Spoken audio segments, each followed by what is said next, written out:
Anne of Green Gables, Chapter 9. The Tea Party. "I'm going to a meeting," Marilla said to Anne one Saturday morning in October. "If you like, you can ask Diana to come over. She can spend the afternoon and have tea." "Oh, thank you," Anne said happily. "I've longed to have Diana come to tea." "You can open the little jar of cherry preserves and have it with your cake and cookies," Marilla said. "And there's half a bottle of raspberry cordial left over from the church social. It's on the second shelf of the sitting-room closet. You and Diana can have it if you like." After Marilla had driven off, Diana came over.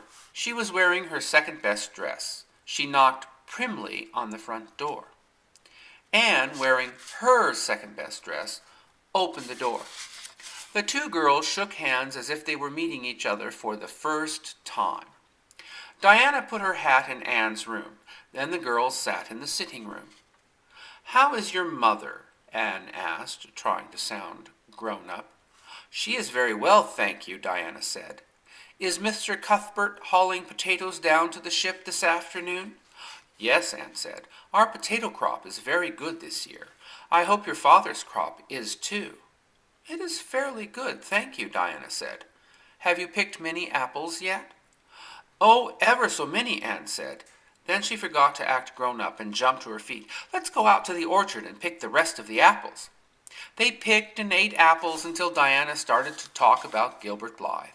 Anne didn't want to hear about him, so she said it was time to go back and have some raspberry cordial. Anne finally found a bottle marked raspberry cordial at the back of the top shelf. She put the bottle on a tray with a glass. "Help yourself, Diana," Anne said. "I don't want any after all those apples." Diana poured herself a big glass of cordial and sipped it. "It's awfully good, Anne," she said. I didn't know raspberry cordial was so good." "I'm glad you like it," Anne said. "Drink as much as you want." Diana drank a second big glass of cordial. Then she drank a third. "This cordial is much better than Mrs. Lynde's," Diana said. "It doesn't taste a bit like hers." "Of course Marilla's is better," Anne said. "Marilla is a famous cook. She's trying to teach me, but I'm a great trial to her. One time I found a drowned mouse in the plum pudding sauce. I took the mouse out, but I forgot to ask Marilla what to do with the sauce until she brought it to the table. Then I remembered the mouse, so I shrieked, 'Don't use the sauce, Marilla! A mouse drowned in it!' And we had company, too." "What's the matter, Diana?"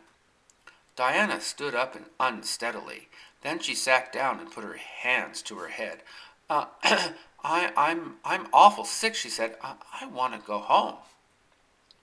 "But you can't go home without having tea," cried Anne. "I'll get it ready right now." I'm dizzy," Diana said. "I want to go home." Anne got Diana's hat and walked with her as far as the Berry Yard fence. Then Anne cried all the way back to Green Gables. Her tea party had been a disaster.